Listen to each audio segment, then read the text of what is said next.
નમસ્કાર મિત્રો, option trader Gujarati new learning વિડીયોમાં આપ સૌ મિત્રોનું હાર્દિક સ્વાગત છે। તો કેવું રહ્યું મિત્રો આજનું ટ્રેડિંગ સેશન? ફૂલ ડિસિપ્લિનથી કામ કર્યું હશે તો કોઈ ઇસ્યુ નહીં નડ્યો હોય, નહીંતર તો ઓવર ટ્રેડિંગનો શિકાર બન્યા હશો, બરાબર। જો તમારી માઇન્ડ સાયકોલોજીને તમે કંટ્રોલમાં નહીં રાખી હોય તો તકલીફ થઈ હશે। આપણે વારંવાર એક મુદ્દા ઉપર ચર્ચા કરીએ કે જ્યારે પહેલી 15 મિનિટની કેન્ડલ કોઈ સ્ટ્રોંગ મોટી બની જાય તો પહેલું કામ તો એ કરવાનું છે કે એનો હાઈ અને એનો લો માર્ક કરી લેવાનો છે। બીજી વસ્તુ કે આવડી મોટી સ્ટ્રોંગ નેગેટિવ કેન્ડલ બન્યા પછી વેઇટેડ ડાઉન સાઇડ જ છે, પણ પ્રીમિયમમાં આપણે નીચેના સપોર્ટે જોઈએ છે। આપણે પ્રીમિયમના ચાર્ટમાં જોશું તો સરસ મજાનું જ્યારે માર્કેટે આ એરિયાની આજુબાજુ આવ્યું ત્યારે સપોર્ટ ઉપર આવ્યું હતું પ્રીમિયમ, અને ત્યાંથી એક સરસ મજાનો ટાર્ગેટ આપ્યો। જોઈ લઈએ આપણે પ્રીમિયમમાં, હજુ આ ટાર્ગેટ પેન્ડિંગ છે। જે આ ટાર્ગેટ છે ને ભાઈ, આ પેન્ડિંગ છે, મે બી કાલ આવી શકે, બરાબર। જોઈએ આપણે સૌથી પહેલાં પુટનું પ્રીમિયમ, કેમ કે કોલને તો જોયા જેવું છે નહીં। હવે માર્કેટ એક્ઝેક્ટ આપણા સપોર્ટ એરિયાની નજીકથી ઓપન થયું છે આ પ્રીમિયમ પુટનું, અને કેમ કે માર્કેટ ગેપ અપ ઓપન થયું હતું અને પછી ડાઉનમાં ક્લોઝ આપ્યું છે, બરાબર। તો એક્ઝેક્ટ સપોર્ટ એરિયાની આજુબાજુ નિયર બાયથી એ ટાર્ગેટ સુધી ગયું છે, બરાબર। હવે ટાર્ગેટ સુધી ગયા પછી આપણે અહીંયા ટોપ ઉપર બાય કરી શકાય નહીં ભાઈ। તો શું કરવું પડે? તો કે આ પણ જે લોકોને બેઝ અથવા તો સપોર્ટ કાઢતા આવડતા હશે ને એને ખ્યાલ હશે કે 108નો પણ એક સપોર્ટ હતો, પણ એ કેવી કન્ડિશનની અંદર કામ કરે કે માર્કેટ ફર્સ્ટ કેન્ડલ બ્રેકઆઉટ કરે અને પછી રિટેસ્ટ મારે ને તો એ આ લેવલનો સપોર્ટ લઈ શકે। તો એક્ઝેક્ટ એ લેવલ ઉપર આવ્યું, આજના લોની નજીક આવ્યું, બરાબર। તો અહીંયાથી એક એટેમ્પ મારી શકાતો હતો અને આ ટાર્ગેટ માટે બેસી શકાય। તો 108થી 147 લગભગ 160 સુધીનો હાઈ માર્યો છે, તો એ નબળું નથી ભાઈ, બરાબર। પણ માર્કેટે આ એરિયાની અંદર આવડી મોટી રેન્જ બનાવી છે, તો અહીંયા બ્રેકઆઉટમાં પ્રાઇઝ એક્શન સાથે જ આવવું પડે, કેમ કે અહીંયાથી જે સેલરોએ અહીંયા શોર્ટ કર્યું છે એ ફરી અહીંયા આવશે તો શોર્ટ જ કરશે। આ મગજમાં ફિટ કરીને રાખવાનું, બરાબર। અહીંથી હવે આ પ્રીમિયમ કાલે જો આ પ્રીમિયમને યુઝ લઉં તો આ રીતના એક ટ્રેન્ડ લાઇન ખેંચી લેજો, જ્યાં સુધી આની ઉપર છે ત્યાં સુધી બુલિશ જ છે, યાદ રાખવું, બરાબર। તો આ તો વાત થઈ નિફ્ટીની। હવે જોઈ લઈએ આપણે સેન્સેક્સનો એક પી, બરાબર। સેન્સેક્સના પીમાં પણ સેમ કન્ડિશન, સરસ મજાનો ટાર્ગેટ આપ્યો છે।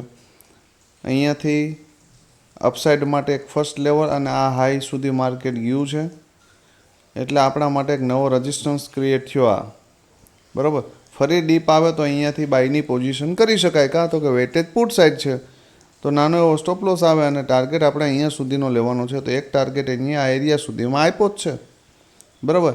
પણ વારંવાર તમે ઓવર ટ્રેડિંગ કરશો તો પછી આમાં કંઈ કરી શકાય નહીં। એક્સપાયરીવાળા ઇન્ડેક્સમાં તો બિલકુલ નહીં, બરાબર। મને તો રસ જ નથી, પણ કદાચ કરું તો પણ 2-2.5 વાગ્યા પછી એકાદ ટ્રેડ કરું, બાકી એક્સપાયરીમાં કામ કરવાનું નહીં, કેમ કે એમાં ડીકે જે છે, ડીકે નામનું પ્રાણી છે ને, જે ડીકે પ્રીમિયમ ડીકે, આ પ્રાણી બહુ ખતરનાક છે। એ ગમે એવા નોલેજેબલ પર્સનને પણ એકાદ વાર તો આટીમાં લઈ લે છે, તો આપણે શું કામ આવવું ભાઈ? કામ જ નહીં કરવાનું। નિફ્ટીને પ્રીમિયમ તમે જો ડીકે થયા જ નથી। હવે સૌથી મહત્ત્વની વાત, આવતીકાલે શું કરી શકાય? આવતીકાલ માટે એક જે આ રેન્જ છે ને, આ રેન્જ મહત્ત્વનું કામ કરશે। અપસાઇડ માટે આપણે 24,897ની ઉપર બુલિશ બની શકીએ, પણ ક્યાં સુધી? 25,000 સુધી. 100 પોઈન્ટની મૂવમેન્ટ. આ માર્કેટ માટે સ્ટ્રોંગ બર્ડન છે, યાદ રાખજો. જો આને બ્રેક કર્યું તો 25,091 આવી શકે, બરાબર. પણ 25,091ની ઉપર મને દેખાતું નથી, અને જશે તો 200 સુધી જશે. પણ આપણે અહીંયા રિસ્ક લેશું નહીં. આપણે તો ઠીક છે, હું નહીં લઉં, બરાબર. જ્યાં સુધી એ પ્રાઇઝેક્શન સાથે નહીં જાય આ રીતે એમ, તો હું રિસ્ક લઈશ નહીં. યા તો એ આ એરિયામાં ક્યાંક આવે અને અહીંયા ટ્રિપલ બોટમ બનાવે અને પછી બ્લાસ્ટ કરવાનો પ્રયત્ન કરશે ને તો સીધું જશે, નહીંતર જશે નહીં. આ મગજમાં ફિટ કરી લેજો. 25,091 એ માર્કેટ માટે સ્ટ્રોંગ રેઝિસ્ટન્સ છે, બરાબર. આટલું ક્લીન. મોર્નિંગની અંદર જે આ એરિયા છે ને 24,700 સુધીનો, ક્યાં? અહીંયા સુધીનો માર્કેટ આ એરિયા સુધીમાં સીધું બ્લાસ્ટ કરી જાય ને તો નવાઈ ન કરતા. કેમ કે પ્રીમિયમના ચાર્ટમાં જોશું, ફર્સ્ટ બોટમ, સેકન્ડ બોટમ અને થર્ડ બોટમ બની ગયું છે. જો માર્કેટ થોડુંક પણ આની નીચે ઓપન થયું ને તો સીધું મૂવમેન્ટ એક મોર્નિંગમાં આપી દેશે, બરાબર. તો પછી અહીંયા બોટમ ઉપર પણ ફસાવવું નહીં. તો માર્કેટને રિટેસ્ટ મારવા દેવાનું, અહીંયાથી એક શોર્ટની પોઝિશન કરી શકાય. હંમેશા એક વસ્તુ યાદ રાખવાનું, આ જે ક્લોઝિંગ છે ને ભાઈ, એ મહત્ત્વનું છે. ફર્સ્ટ 15 મિનિટની કેન્ડલ ઉપર ક્લોઝ થઈ છે, આપણે કોલ સાઇડ એન્ટ્રી લેશું ડીપ ઉપર. ફર્સ્ટ 15 મિનિટની કેન્ડલ ડાઉન સાઇડ ક્લોઝ થઈ છે, આપણે પુટના પ્રીમિયમ ડીપ ઉપર પાછા આવે ત્યારે આપણે પુટમાં એન્ટ્રીમાં એક સાહસ કરશું. બસ આનાથી વધારે કોઈ લોજિક વાપરવાનું છે જ નહીં મોર્નિંગમાં, બરાબર. આ જ રેન્જની અંદર આટા માર્યા કરે તો આપણા માટે કોઈ કામનું નથી. સિમ્પલ અને સાદું લોજિક સાથે સરળ રીતે માર્કેટને સમજો, બરાબર. કોઈ આટી ઘૂટી નહીં, કોઈ ઇન્ડિકેટર નહીં, કોઈ વસ્તુ નહીં, બરાબર. તો હંમેશા એક વસ્તુ યાદ રાખવાની, જ્યાં સુધી આ લેવલ બ્રેક ન થાય કે જ્યાં સુધી આ લેવલ બ્રેક ન થાય ત્યાં સુધી ન્યુટ્રલ રહો ભાઈ, બરાબર. કેમ કે આ 100 પોઈન્ટની અંદર શું કરી લેશો તમે? કશું નહીં થાય, બરાબર. તો ફર્સ્ટ 15 મિનિટને જો ક્યાં ક્લોઝ કરે છે, ક્લોઝ કર્યા પછી ટોપ ઉપર ક્લોઝ કરી હોય તો એને બોટમે આવવા દો, બરાબર.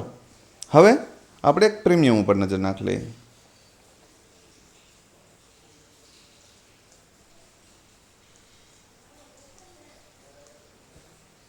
હવે જો આ પ્રીમિયમ છે કોલનું, બરાબર.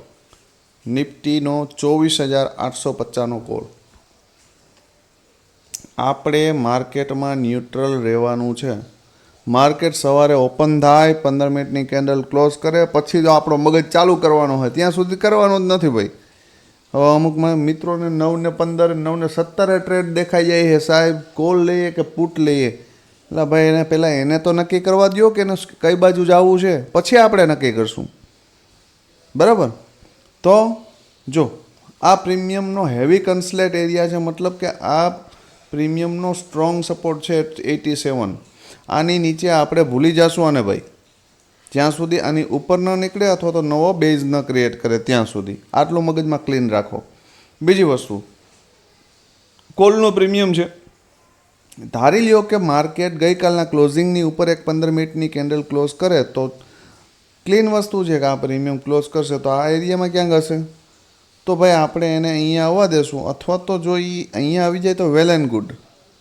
આ એરિયામાં ક્યાંક મળી જાય તો આપણે આ લોના એસએલ, લોની નીચે 2 પોઈન્ટ કે 5 પોઈન્ટના એસએલ સાથે આપણે ટ્રાય કરી શકીએ. ફર્સ્ટ ટાર્ગેટ આ ને જે ઓપન થયું હોય ને, જે હાઈ માર્યો હોય એ આપણો સેકન્ડ ટાર્ગેટ અને થર્ડ આ, બરાબર. તો 219 સુધીના ટાર્ગેટ મળી શકે. પણ કન્ડિશન એ છે કે માર્કેટ ગેપ અપ ઓપન થાય અને ફર્સ્ટ 15 મિનિટની કેન્ડલ ગઈકાલના ક્લોઝિંગની ઉપર ક્લોઝ કરે, બરાબર. તો નહીંતર નહીં. આની નીચે આપણે ભૂલી જશું. ધારી લ્યો કે market heavy gap up open થયું અને આ એરિયાની આજુબાજુ ઓપન થયું તો ભાઈ એને અહીંયા આવવા દેજો, બરાબર. 132થી 219, 315 સુધીના ટાર્ગેટ મળી શકે, બરાબર. It's possible. ધારી લ્યો કે આ એરિયામાં ક્યાંક ઓપન થયું તો એને અહીંયા આવવા દેજો 219 છે અને અહીંયા સપોર્ટ લેતું દેખાય તો 315 અને 406 આ બે ટાર્ગેટ સાથે બેસી શકાય. બરાબર. એટલે હંમેશા માર્કેટ ક્યાં ઓપન થાય છે, આપણું પ્રીમિયમ ક્યાં ઓપન થાય છે એના ઉપર ડિપેન્ડ છે કે આપણે આની અંદર પોઝિશન ક્યાં બનાવવી. હવે જોઈ લો પુટનું પ્રીમિયમ કે એની અંદર શું થઈ શકે. પુટનું પ્રીમિયમ છે 24,850નો પુટ. બરાબર. હવે આની અંદર હું ઘણી વખત કહું છું કે ભાઈ ટ્રિપલ બોટમવાળી સ્ટ્રેટેજી કામ કરશે. આ ફર્સ્ટ, આ સેકન્ડ અને આ થર્ડ. બરાબર. જો ડાયરેક્ટ આની ઉપર નીકળ્યું 125ની ઉપર તો 177 અને 244 દૂર નથી. ઇટ્સ પોસિબલ વન વેમાં. પણ આપણે હેવી રિસ્ક લેવાનું થતું નથી ભાઈ. ધારી લ્યો કે આ પ્રીમિયમ આ એરિયામાં ક્યાંક ઓપન થાય અને આ ગેપ ફિલ કરતું દેખાય અને અહીંયા સપોર્ટ લે 125 તો ફર્સ્ટ ટાર્ગેટ 177 અને સેકન્ડ ટાર્ગેટ 244. બરાબર. ધારી લ્યો કે આ પ્રીમિયમ આ એરિયામાં ઓપન થયું અને અહીંયા આવીને સપોર્ટ લે 54 તો આનો સ્ટ્રોંગ બેઝ છે 54. બરાબર. સ્ટ્રોંગ બેઝ તો નથી ન કહેવાય, સ્ટ્રોંગ બેઝ તો 83 છે પણ 54એથી માર્કેટ ઓપન થતાની સાથે સ્ટ્રોંગ બાઇંગ આવેલું છે આ પ્રીમિયમમાં તો એક સ્ટ્રોંગ સપોર્ટ એરિયા પણ કહી શકાય. 54ની નીચે જશે તો આપણે આ પ્રીમિયમને ભૂલી જશું. બરાબર. તો એક સારામાં સારી ઓપોર્ચ્યુનિટી હું માનું ત્યાં સુધી આ રીતે આમ ક્રોસ ટ્રેન્ડ લાઈન મારી લેવી. બરાબર. જો આને સપોર્ટ લેતું દેખાય આ એરિયામાંથી આમ ઓપન થઈને નીચે આવે આ રીતે આમ હોય અને આમ સપોર્ટ લેતું દેખાય તો આ બે ટાર્ગેટ સાથે બેસી શકાય. બરાબર. પુટની અંદર ઓપોર્ચ્યુનિટી એક વન વેમાં મોર્નિંગમાં મને દેખાય છે. જોઈએ કાલે શું થાય છે. બરાબર. નહીંતર આપણા માટે બંને પ્રીમિયમના બેઝ જ્યાં સુધી છે ત્યાં સુધી બેઝ ઉપરથી એક મોમેન્ટમ આવવાની પોસિબિલિટી છે.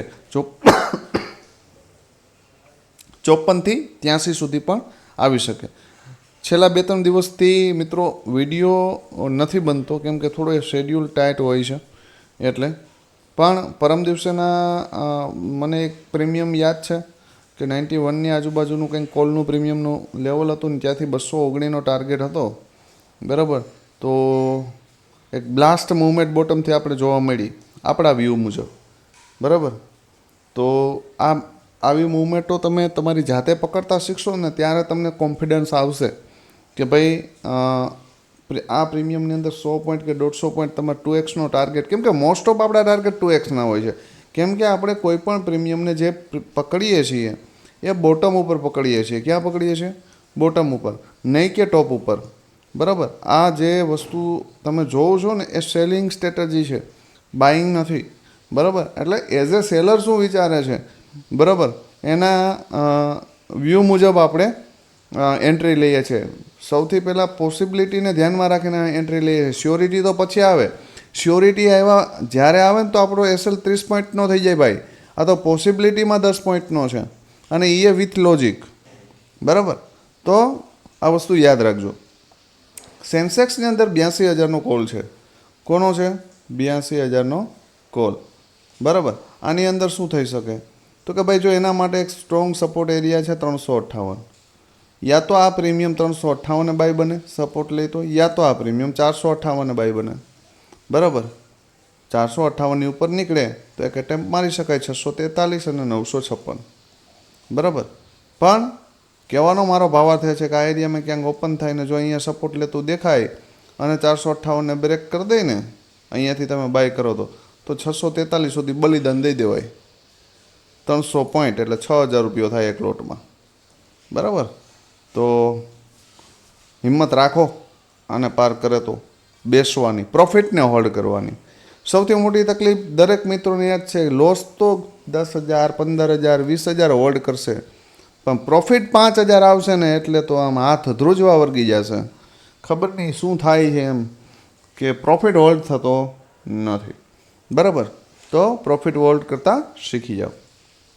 તો સ્ક્રીનશોટ મારી લેજો કે એક પ્રોબેબિલિટી અહીંયાથી આની અંદર લઈ શકાય. અને ફર્સ્ટ ટાર્ગેટ 458 માટે બેસી શકાય. શેપ ટ્રેડર માટે તો 100 પોઈન્ટ એટલે ઇનફ થઈ ગયા, બરાબર. પણ એન્ટ્રી તમારી હોવી જોઈએ 358. મહત્ત્વની વસ્તુ એન્ટ્રી તમારી રાઇટ ટાઈમ ઉપર હોવી જોઈએ. નેક્સ્ટ પ્રીમિયમ છે પુટનું. પુટની અંદર જો મેં આમાં ટ્રેડ લાઇન મારેલી છે, મને એક પોસિબિલિટી દેખાય છે એટલે કે માર્કેટ આ એરિયામાં ક્યાંક ઓપન થઈ ગયું અને જો આ ટ્રેન્ડ લાઇનનો સપોર્ટ લેતું દેખાય આમ ક્રોસ, બરાબર, અને 502 ને બ્રેક કરી દીધું મોર્નિંગમાં જ, તો 766 દૂર નથી, આ યાદ રાખજો. અને એની ઉપર જશે તો 953. આ લેવલ તો કદાચ બતાવી દેશે મારા મત મુજબ, એમાં કોઈ આશ્ચર્ય જેવું છે નહીં. ધારી લ્યો કે માર્કેટ આ એરિયાની નીચે જ ઓપન થયું તો એને 253 એક બેઝ છે, 253 આ સ્ટ્રોંગ બેઝ છે માર્કેટ માટે. જો આ તૂટ્યો તો આપણે આ પ્રીમિયમને ભૂલી જશું, બરાબર. આની નીચે 395 નીચે કેન્ડલનું ક્લોઝિંગ આપ્યા પછી આપણે યા તો 253 બાય કરવાનું છે, યા તો ફરી 395ની ઉપર નીકળે તો બાય કરવાનો. વચ્ચે ક્યાંય કોઈ હરી કરવાની છે નહીં. આખો દિવસ શાંતિથી બેસવું પડે તો બેસવાનું, બરાબર. બને ત્યાં સુધી ઓવર ટ્રેડિંગ કરવું નહીં. તો આજનું